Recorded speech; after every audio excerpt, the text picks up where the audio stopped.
सत श्री अकाल, नमस्कार, आदाब। पंजाबी रेडियो और पंजाबी टीवी यूएसए देख और सुन रहे सभी साथियों का बहुत बहुत स्वागत है समय के विशेष program beyond the headlines with Mandeep Punia में। प्रोग्राम में साथ होता है सीनियर पत्रकार मनदीप पूनिया जी का और देश विदेश के साथ जुड़ी हुई अहम खबरों पर होती है बातचीत। करते हैं पूनिया जी का स्वागत, फिर खबरों की ओर बढ़ेंगे।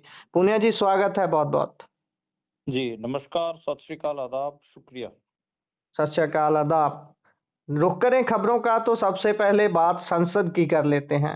लोकसभा स्पीकर के खिलाफ अविश्वास प्रस्ताव का नोटिस पेश हुआ है। कल से ये चर्चा चल रही थी जब बात आ रही थी कि राहुल गांधी ने अंदर जाके बात की उनके साथ, लेकिन बाहर आके तेवर कुछ और थे। उसके बाद ये सारी बात चली। कैसे देखा जाए इसको? क्या आज की मेजर अपडेट्स रही संसद के अंदर की?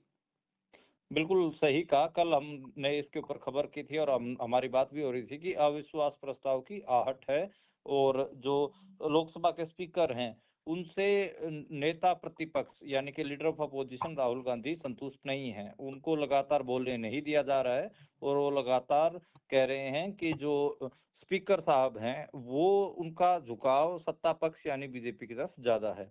अब यही एक मामला था जिसको लेकर लगातार बात हो रही थी। चाहे जर्नल नवरणे की किताब का मामला हो या दूसरे कई मामले हों, लीडर ऑफ अपोजिशन को नहीं बोलने दिया गया। आज ये बताया जा रहा है कि 118 सांसदों ने एक अविश्वास प्रस्ताव के नोटिस के ऊपर हस्ताक्षर किए हैं और ये दावा किया गया है कि जो ये अविश्वास प्रस्ताव है ये लाया जाएगा। ओम बिड़ला अब इसको लेकर लोकसभा में नहीं आएंगे जब तक अविश्वास प्रस्ताव गिर नहीं जाता। तब तक जो स्पीकर की चेयर है कोई और संभालेंगे, वो स्पीकर की चेयर पर नहीं बैठेंगे। इस पे अविश्वास प्रस्ताव पर सदन में 9 मार्च को चर्चा हो सकती है। हालांकि ये जो बजट सेशन है ये 13 फरवरी को खत्म हो जाएगा। 13 फरवरी को आखिरी दिन है। आज बजट सेशन का 10वां दिन है। आज भी 2 बार सदन है वो स्थगित किया गया। दोपहर को भी एक बार ऐसा लग रहा था कि स्थगित होगा, लेकिन 2 बजे के आसपास सदन की कार्रवाई शुरू हुई और उसमें शशि थरूर ने बजट सेशन के ऊपर अपनी बात रखी। अब 8 मार्च को दोबारा से 13 फरवरी को बजट सेशन खत्म हो रहा है और 8 मार्च से दोबारा इस पर कार्रवाई होगी। तो जो कल आहट थी आज वो खबर में बदल गई है और खबर है कि जो स्पीकर है उनके खिलाफ अविश्वास प्रस्ताव विपक्ष लेकर आ रहा है। जी, इससे आगे अगर बढ़ें तो बात अगली भी सांसद के साथ ही जा जुड़ती है। बीते दिनों में जब राहुल गांधी, शायद कारण भी यही होगा कि उनको अभी ज्यादा बोलने नहीं दिया जा रहा, उन्होंने जनरल नरवणे की जो किताब दिखाई थी 4 स्टार्स ऑफ डेस्टिनी, वो अभी लीक हो गई है बताया जा रहा है। दिल्ली पुलिस ने केस भी इस पे दर्ज किया है। देखिए इसमें ये बड़ा मामला है। जो इंडियन आर्मी के जो पूर्व चीफ हैं, एक्स आर्मी चीफ हैं, जनरल मनोज नवरणे, उनकी किताब 4 स्टार्स ऑफ डेस्टिनी, उसकी हमको पता है कि उसकी जो पीडीएफ है, प्री प्रिंट कॉपी है, वो भी ऑनलाइन लीक हुई। द कारवा मैगजीन ने उनके ऊपर पूरा, सुशांत सिंह ने वो पूरा आर्टिकल भी छापा और उसमें छापा भी चीन को लेकर जो पूरा विवाद था वो भी आया। इवन राहुल गांधी भी उसकी कॉपी को लेकर संसद में पहुंचे थे। राहुल गांधी ने कई बार अपनी बात रखने की भी कोशिश की लेकिन उनकी बात नहीं सुनी गई। उनके बार बार माइक की आवाज काटी जाती रही। और राहुल गांधी ने कहा भी कि वो नरेंद्र मोदी को एक किताब गिफ्ट करना चाहते थे पर नरेंद्र मोदी लोकसभा में आए नहीं। हालांकि लोकसभा स्पीकर ने कोई और उसका क्या कहें कि और बहाना बना दिया। लोकसभा स्पीकर कहते हैं कि नरेंद्र मोदी को उन्होंने ही मना किया था कि ना आए, क्योंकि कांग्रेसी उनके ऊपर हमला कर सकते थे। उस हमले को देखते हुए मैंने उनको मना किया था। तो वो उन्होंने हालांकि घुमा दिया, पर बात आप हम सबको पता है, राहुल गांधी नवरणे की किताब लेकर पहुंचे थे और वो उनको गिफ्ट करना चाहते थे। बहरहाल अभी दिल्ली स्पेशल सेल ने एफआईआर दर्ज की है और एफआईआर में ये कहा गया है कि जो ये किताब है तो पब्लिक हुई ही नहीं है, इसकी तो लॉन्चिंग हुई ही नहीं है। और ये कहा जा रहा है कि penguin random house private limited की तरफ से ये कहा जा रहा है कि इसके ऊपर केस दर्ज किया गया है। देखिए कंपनी मतलब जो कंपनी है या फिर जो और लोग हैं वो लगातार ये बात बोल रहे हैं कि जो किताब है वो अभी पब्लिश नहीं हुई है। पेंगुइन इंडिया ने भी अपनी पब्लिश लिस्ट डाली है। और इसको लेकर देखिए मामला यही है कि किताब के ऊपर बैन लगाने की तैयारी तो चल रही थी, जी। ठीक है, और उसी की आहट थी और कांग्रेस ने बिल्कुल एंड मौके पर भंडा फोड़ दिया और वो जो किताब की कॉपियां थी वो लेकर राहुल गांधी संसद में पहुंच गए। जी। ये किताब अगर अनपब्लिश्ड रह जाती या फिर अपन कह लें कि ये किताब अगर मार्केट में राहुल गांधी ना उठाते तो इस किताब में क्या छपा हुआ है वो लोगों तक नहीं पहुंचना था। और राहुल गांधी ने ये किताब संसद में लाकर बड़ी अपन कहें कि एक इस किताब की पब्लिसिटी तो कर ही दी है। अब विपक्ष सारा ये कह रहा है कि इस किताब पब्लिशर्स के ऊपर जो मौके की हुकूमत है वो दबाव बना रही है और उसी वजह से एफआईआर हुई है। और ये कहा जा रहा है कि ये इस किताब को लॉन्च होने से पहले ही बैन करना चाहती है हुकूमत। हालांकि ये अलग अलग दूसरे देशों में तो किताब कई जगह पे लोगों ने खरीदी भी है। 2-3 फरवरी के बाद से ही लगातार इस किताब के ऊपर चर्चा हो रही है। आज एक सप्ताह होने को जा रहा है और ये किताब संसद इंडियन पार्लियामेंट में अभी तक इसका जो नाम है वो गूंज रहा है। हालांकि आज एफआईआर हो गई है। जी, आगे बढ़े तो बात एप्स्टीन फाइल्स की कर रहे हैं। कई देशों में लगातार इस फाइल्स ने हड़कंप मचाया हुआ है, यहाँ तक कि देश के प्रमुख तक को डरने की नौबत आ गई। बहुत सारे देशों के तो इस्तीफों तक की बात आ गई है। अगर इसमें अभी बात करें ट्रेड डील के साथ जोड़ के, कांग्रेस का आरोप है कि अमेरिका के साथ डील डन हो जाने के बाद अभी एप्स्टीन फाइल में से भारत से जुड़े हुए दस्तावेज गायब हैं। इसको कैसे देखा जाए? क्या ये एप्स्टीन फाइल को अमेरिका अपने हित पूरे करने के लिए यूज कर रहा है या फिर बात कुछ और है? देखिए कांग्रेस के जो प्रवक्ता हैं पवन खेड़ा, उन्होंने आज दावा किया है कि जो अमेरिका की सोशल जस्टिस डिपार्टमेंट जो की वेबसाइट है उसमें बेसिकली जेफरी एप्स्टीन से जुड़ी हुई जो डॉक्यूमेंट्स हैं, जो फाइल्स हैं, उनमें भारत की कम से कम 60 फाइलें गायब हैं। उन्होंने कहा कि पहले जब हम भारत उस एप्स्टीन फाइल के ऊपर सर्च करते थे तो तकरीबन 484 पन्ने निकलते थे, लेकिन आजकल सिर्फ और सिर्फ मतलब वो कह रहे हैं कि 400 सिर्फ 6 पन्ने दिखाई दे रहे हैं, 478 पन्ने गायब हैं। उन्होंने कहा कि 478 पन्ने करीब 60 फाइलों के 478 पन्ने गायब हैं। तो ये आरोप लगाया गया है और ये कांग्रेस ये कह रही है कि जो बेसिकली इंडिया की डेयरी प्रोडक्ट्स और एग्रीकल्चर को अमेरिका के हवाले किया है, उसके बदले में अमेरिका ने भारत को ये इनाम दिया है। जो $500 बिलियन के 5 साल के अंदर जो व्यापार करने का मामला है, बायलैटरल ट्रेड का जो मामला है, उसमें ये नहीं बताया गया है कि भारत ने निर्यात का कितना लक्ष्य रखा है। तो ये बड़ा मामला है और इसमें यही है कि खेड़ा लगातार जो कांग्रेस है, पवन खेड़ा, वो लगातार ये बात कह रहे हैं कि जो एप्स्टीन फाइल से 478 पेज गायब हुए हैं, ये यूएस इंडिया डील होने के बाद हुई। तो कांग्रेस ने इसको यही बना दिया है कि एप्स्टीन फाइल से भारत की जो फाइलें गायब इस वजह से हुई हैं क्योंकि नरेंद्र मोदी ने अमेरिका के सामने सरेंडर किया है। जी, आगे बढ़े तो बात आरएसएस प्रमुख के बयान की करते हैं। भागवत वैसे 75 साल वाली जो बात है, जो इनका एक कह लें कि रूल है कि 75 साल जब किसी नेता की उम्र के हो जाते हैं तो उसके बाद एक तरीके से वो रिटायर हो जाता है, या फिर वो क्या एक बनाया हुआ है जिसमें कई और नेता हैं इनके, उस वाले ग्रुप में चला जाता है। लेकिन देश के प्रधानमंत्री तो अभी हो गए हैं शायद 75 के, या फिर डेट में गड़बड़ है। देखिए यही है कि भागवत की दोबारा से टिप्पणी आई है कि 75 साल होने के बाद रिटायरमेंट नेता को ले लेनी चाहिए और उसको जो उनका मार्गदर्शक मंडल है उसमें शामिल हो जाना चाहिए और पार्टी को मार्गदर्शित करना चाहिए। अब ये स्टेटमेंट दूसरी बार आई है और मुंबई में 2 दिन का उनका प्रोग्राम है, 100 साल जो हुए हैं उसको लेकर ये जो प्रोग्राम है ये किया जा रहा है। और इसमें आपको पता ही होगा सलमान खान भी पहले दिन शामिल हुए थे और भी कई बड़े बड़े बॉलीवुड सेलिब्रिटी हैं इसमें शामिल हुए थे। तो वहां पर ये बात कही गई है। आपने बिल्कुल सही कहा कि 75 साल के तो नरेंद्र मोदी भी हो चुके हैं, तो क्या ये जो हमला है नरेंद्र मोदी के ऊपर मोहन भागवत ने किया तो ये एक बड़ा मामला है। हालांकि एक वो स्टेटमेंट आप याद करिए नरेंद्र मोदी की तरफ से ये भी आया था कि अभी तो 75 का हुआ हूँ, मेरे तो 25 और बाकी हैं, यानी कि 100 साल तक नरेंद्र मोदी ने ये इशारा किया था कि वो राजनीति करेंगे। तो ये खींचतान लगातार जो आरएसएस के प्रमुख हैं मोहन भागवत और नरेंद्र मोदी दोनों के बीच में एज को लेकर ये दिखती है। हालांकि खुद मोहन भागवत भी इस साल 75 के हो रहे हैं। तो ये दोनों के ही मामले में लागू होगा। देखते हैं कि मोहन भागवत जो बात कर रहे हैं खुद वो छोड़ते हैं पद आरएसएस के प्रमुख का या नहीं छोड़ते। लेकिन ये लोग इसको कहीं ना कहीं नरेंद्र मोदी की सियासत के ऊपर तंज के तौर पर लेते हैं। जी। इससे आगे बढ़े तो शबाना महमूद जो ब्रिटेन की पहली मुस्लिम प्रधानमंत्री बन सकती हैं, इस पे चर्चा खूब हो रही है, सोशल मीडिया भरा पड़ा है।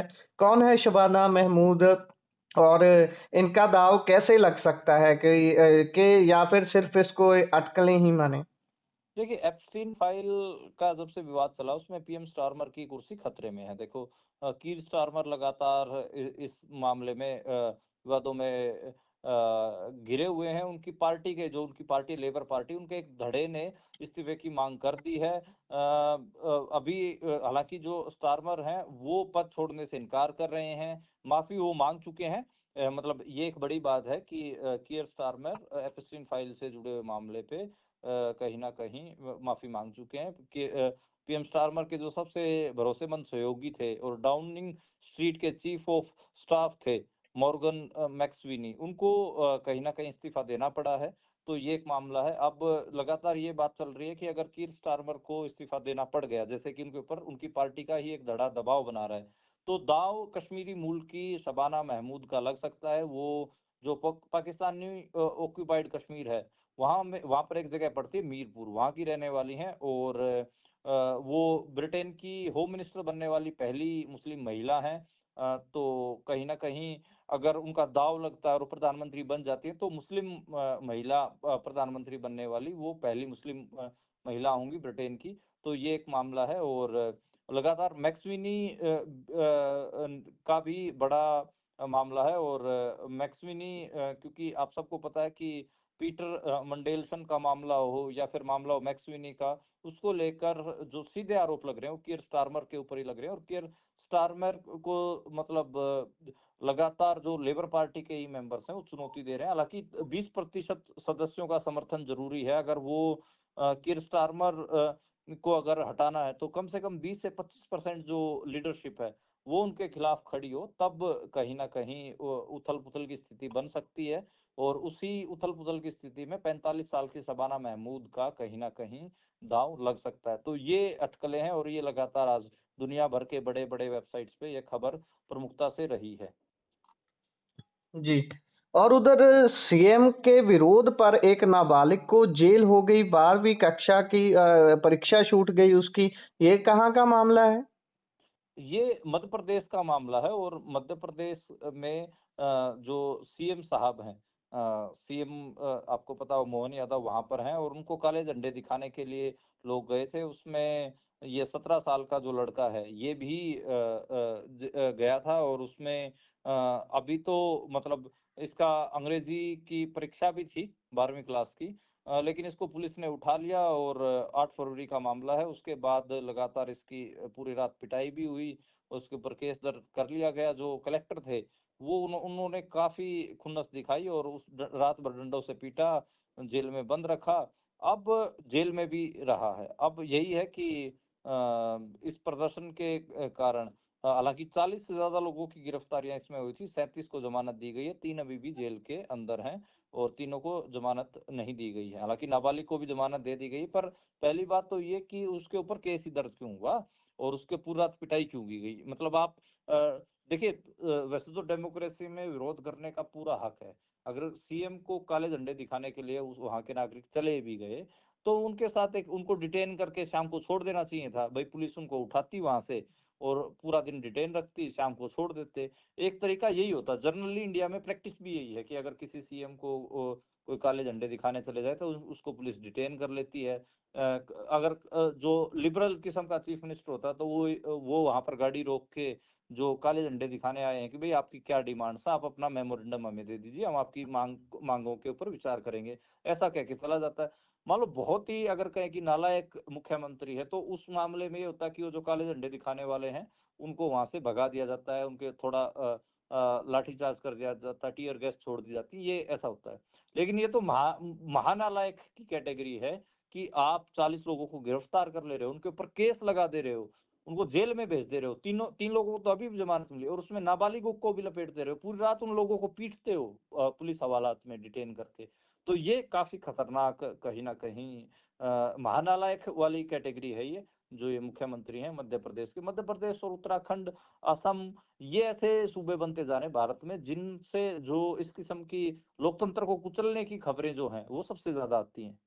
अब जैसे उत्तराखंड, मतलब ये तो इसका मामला हो गया मध्य प्रदेश का। मैं आपको उत्तराखंड का भी एग्जांपल दे देता हूँ। उत्तराखंड में तो मतलब जो हिंदू मुसलमान वाला जो पूरा एंगल है वो आपको पता ही है। दीपक कुमार की खबरें हम करते ही थे, मोहम्मद दीपक, वो जिम, उसने अपनी जिम खोल रखी थी, हालांकि किराए पे थी वो बिल्डिंग, और जिम उसकी अपनी थी।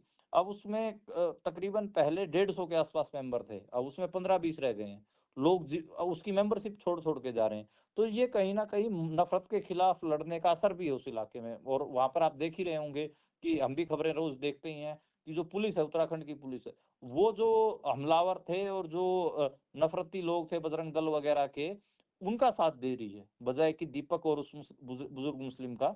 तो ये बड़ी चौंकाने वाली बात हुई। जो जिम कभी भरी रहती थी लोगों से, उसमें अब 15-20 मेंबर रह गए हैं, 150 के आसपास मेंबर थे।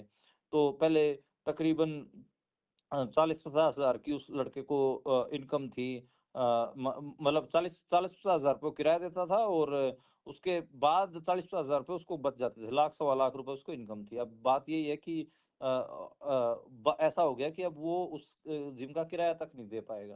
तो ये काफी मुश्किल दीपक के लिए होगा। तो ये मध्य प्रदेश, उत्तराखंड, असम, असम का तो जैसे कुछ दिन पहले मैंने बताया भी था कि वहाँ के जो मुख्यमंत्री हेमंत विश्व शर्मा, उनकी तो एक स्टेटमेंट ही वायरल हो गई थी मुसलमानों को लेकर, मियाँ लोग कह के वो जिस किस्म से बात कर रहे थे, उसके ऊपर बहुत सारे सामाजिक कार्यकर्ता, सुप्रीम कोर्ट कार्यकर्ताओं ने ये भी कहा कि भाई सुप्रीम कोर्ट को संज्ञान लेना चाहिए इस मामले में, स्वतः संज्ञान, और उसको धमकाना चाहिए कि ये बतौर मुख्यमंत्री हो कि कैसे एक पूरे सूबे के एक समुदाय को ही टारगेट कर सकता है। तो और उसमें कई बार अपन बात भी करते हैं ना कि जो रैंकिंग है उत्तराखंड के और असम के मुख्यमंत्री की, तो टक्कर चलती रहती है कि कौन ज्यादा हेट स्पीच देगा। दोनों नफरती भाषण देने के लिए मशहूर हैं। मध्य प्रदेश से जो आज जो मैंने खबर आपको बताई है, जिसमें एक 12वीं क्लास के बच्चे को, नाबालिग बच्चे को इतनी बुरी तरीके से प्रताड़ित किया है, तो ऐसी खबरें मध्य प्रदेश से भी बहुत आती जी।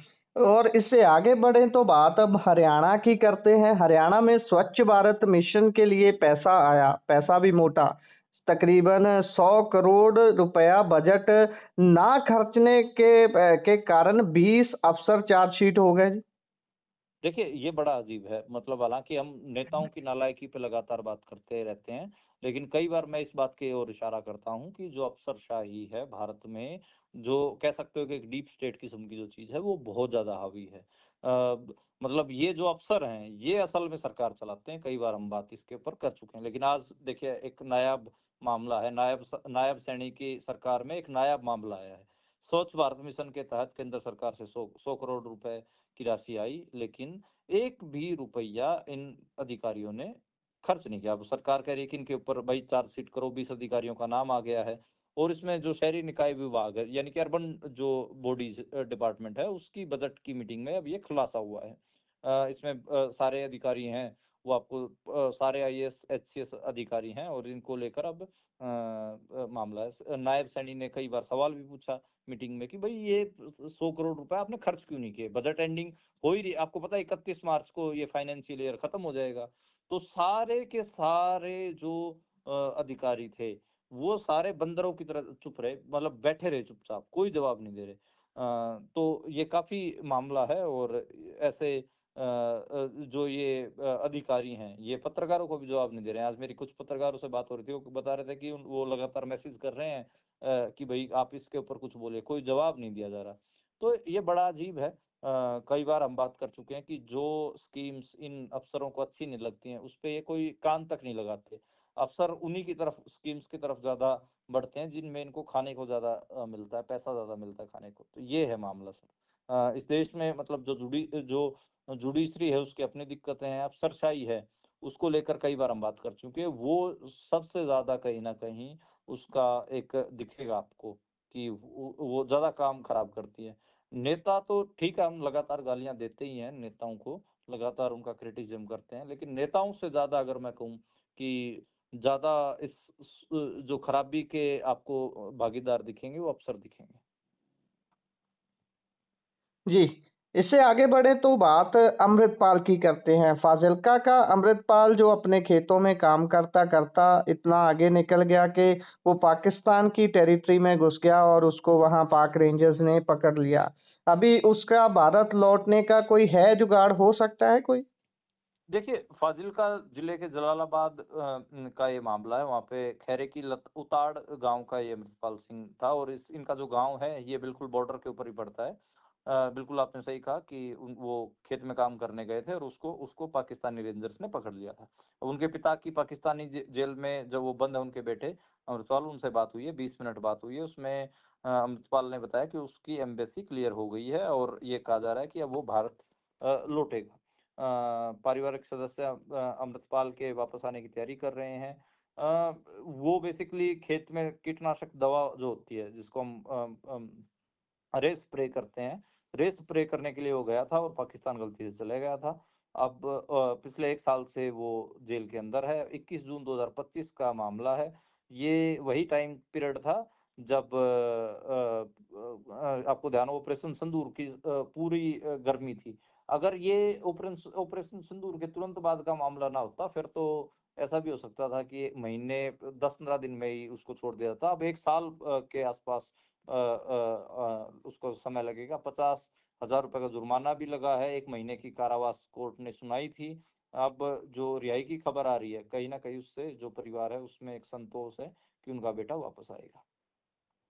जी।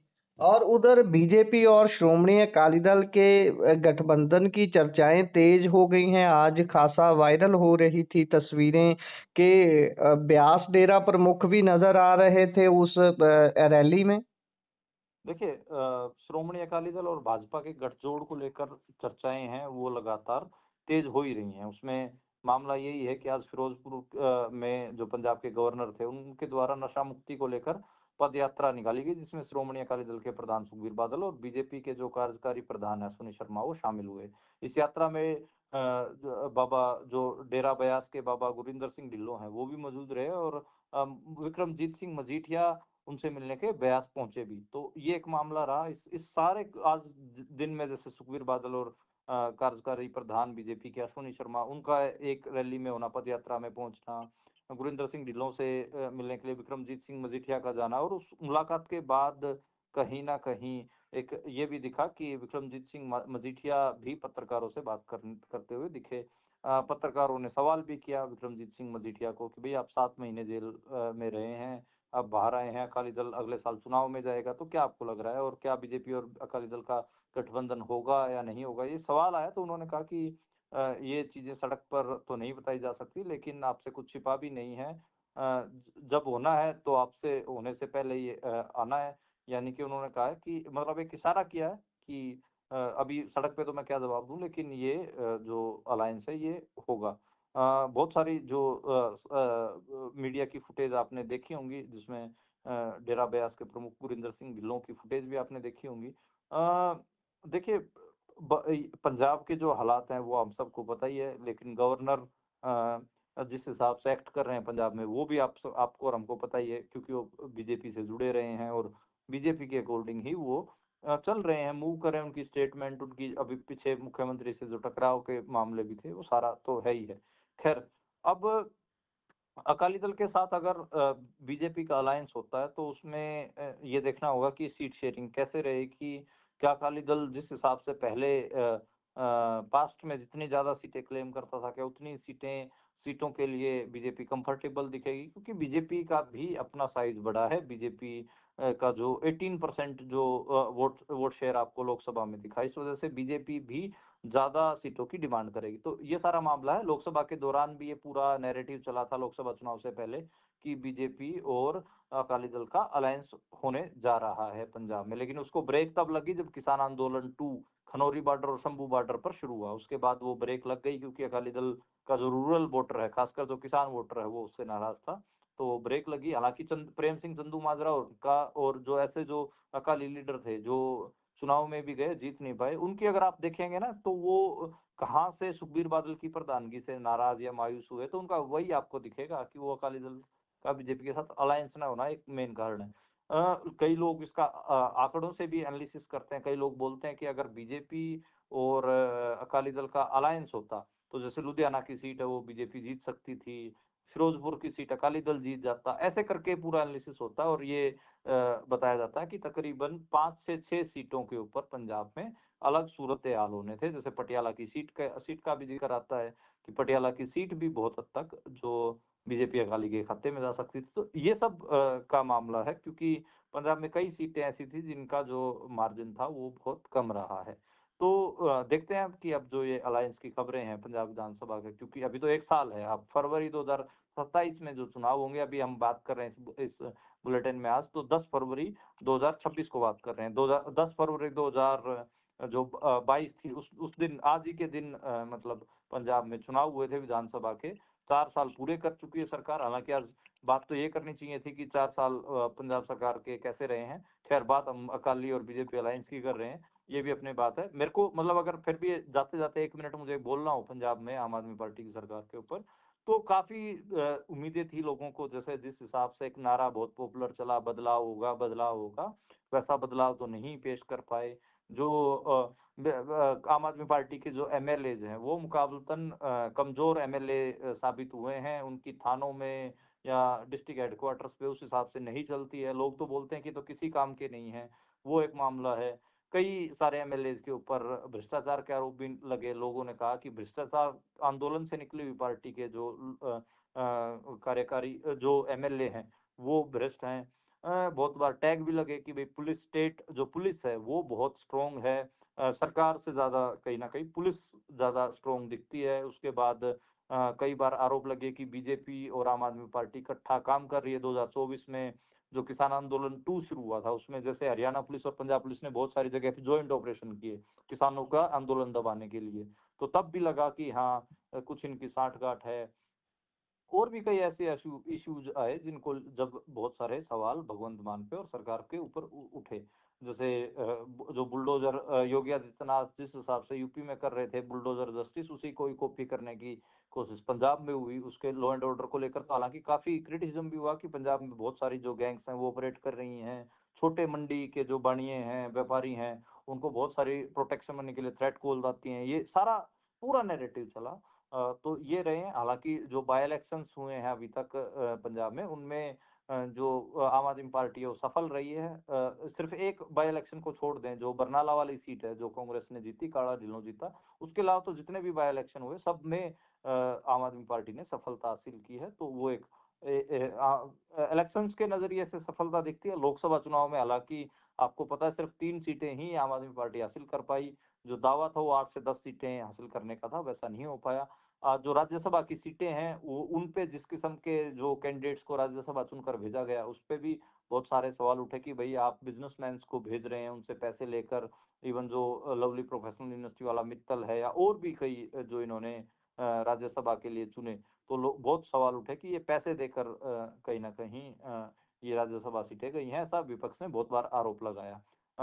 तो राज्यसभा की सीटों ऐसे कई ऐसे कैंडिडेट भी हैं जैसे हरभजन सिंह है, वो कोई पॉलिटिक्स तो करते नहीं है, तो ऐसे कैंडिडेट्स को भी इन्होंने राज्यसभा भेजा जिनकी पॉलिटिक्स में उस तरीके से चीजें दिखती नहीं है और इनके कोई काम नहीं आ पाई। तो ये आम आदमी पार्टी का पिछले 4 साल का सफर रहा है। टैग लगे कि भाई जो सरकार है वो दिल्ली वाले चला रहे हैं, मनीष सिसोदिया से लेकर अरविंद केजरीवाल, कई सारी ऐसी मतलब चीजें रही जिसको लेकर आम आदमी पार्टी विवादों में रही। जो एक आध अगर मेरे को मतलब, हालांकि पत्रकार को किसी पार्टी की कोई पॉजिटिविटी या खूबी बताने की जरूरत नहीं होती, पर फिर भी अगर एक बात हम बोल जाएं कि मैंने जैसे सर्वे भी किया था कि लोग किस चीज से संतुष्ट है आम आदमी पार्टी की। मैंने देखा कि लोग जो नहरी पानी है और जो बिजली वाला जो मामला है उन दो को लेकर लोगों में सेटिस्फेक्शन है। बाकी भ्रष्टाचार को लेकर, लॉ एंड ऑर्डर को लेकर, सिख इश्यूज को लेकर, या फिर जो गैंगस्टरवाद है उसको लेकर, या दिल्ली वाले सरकार चला रहे हैं उसको लेकर, इन सारी चीजों के लेकर लोगों के मनों में संतुष्टि नहीं है। लोग संतुष्ट नहीं है, लगातार उनमें आक्रोश है। जी, इसी के साथ प्रोग्राम का समय यहाँ समाप्त होता है। आप जुड़े जानकारियां साझा की, बहुत बहुत धन्यवाद। धन्यवाद गुरप्रीत।